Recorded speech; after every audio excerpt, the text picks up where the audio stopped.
Buenas tardes. En esta ocasión hablaré sobre traumatismos y nutrición. ¿Qué es un traumatismo? El traumatismo es un término que procede del griego y significa acción de herir. Se define como una lesión que puede ocurrir en cualquier parte del cuerpo, producto del efecto mecánico de un agente u objeto externo, físico, químico o psíquico, que ocurre de forma abrupta o violenta, dando origen al trauma o herida. Los tipos. Menciona 4 tipos de traumatismos. Lesión producida por causa mecánica. Heridas. Consiste en rotura de la piel.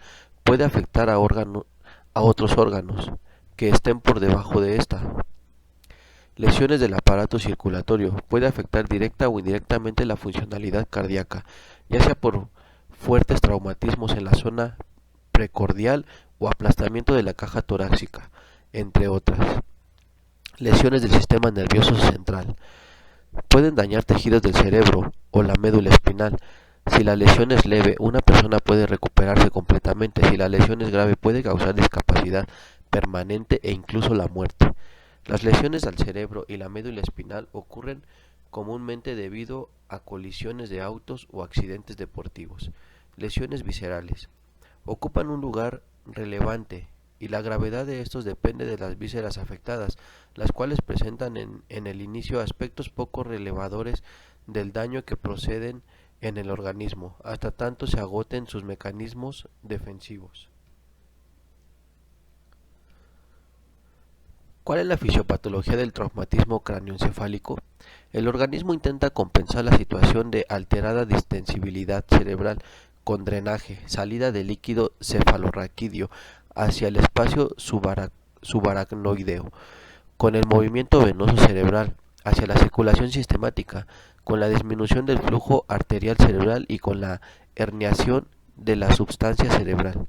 La lesión cerebral secundaria, que se inicia tras producirse la lesión primaria, está ligada a un vínculo vicioso ascendente, pues el trauma cerebral causa edema, que condiciona aumento de la presión intracerebral, con compresión cerebral y disminución de la presión de perfusión, lo que produce mayor lesión cerebral. Las disminuciones en la presión de perfusión cerebral y el consiguiente descenso del flujo por debajo de los niveles necesarios condicionan isquemia neurológica y daño celular.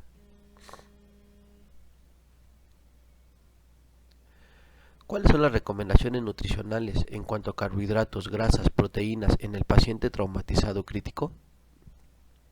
El aporte de hidratos de carbono sigue siendo la principal fuente energética. La glucosa es el hidrato de carbono de elección.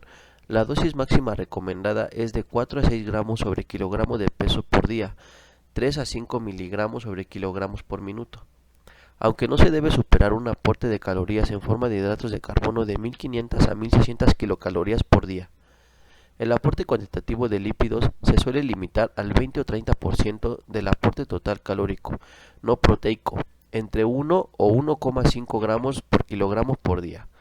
Siendo un paciente hipercatabólico, el enfermo traumático requiere un aporte elevado de proteínas de al menos un 20% del aporte total, mayor que 1,5 gramos de proteínas sobre kilogramos de peso al día, aunque se argumenta sobre el uso de más de un 25%, mayor a 2 gramos por kilogramos por día. ¿Cuál es el tipo de nutrición recomendada para el paciente traumatizado enteral o parenteral? Existen situaciones en las que el soporte parenteral complementará o sustituirá a la vía enteral, cuando ésta sea insuficiente o inutilizable. Incluso en determinadas situaciones la vía parenteral parece aventajar al soporte enteral, como es el caso del trauma craneal puro. Por lo que respecta al enfoque del soporte nutricional especializado, se deben considerar 5 factores. El primero, situación de hipermetabolismo que evoluciona hacia un fracaso metabólico. 2. Estado de inmunocompetencia alterado. Tercero, tracto digestivo total o parcialmente incompetente. Cuarto, alta posibilidad de trastornos de la conducta que por un lado pueden afectar a la ingesta y por otro ser consecuencia de una encefalopatía por desbalance de aminoácidos. Y quinto, anomalías de la coagulación que dificultan un exceso venoso central o un soporte enteral si se presentan hemorragias digestivas. Ante esta situación, parece juicioso hacer un soporte metabólico y nutricional prospectivo que prevenga el fracaso de los distintos órganos y sistemas, en el que se provean sustratos que sirvan de nutrientes para las células implicadas en la cicatrización de heridas y en los mecanismos inmunitarios, y que mantengan las funciones hepáticas, respiratorias y renales, entre otras cosas. Por su atención, muchas gracias.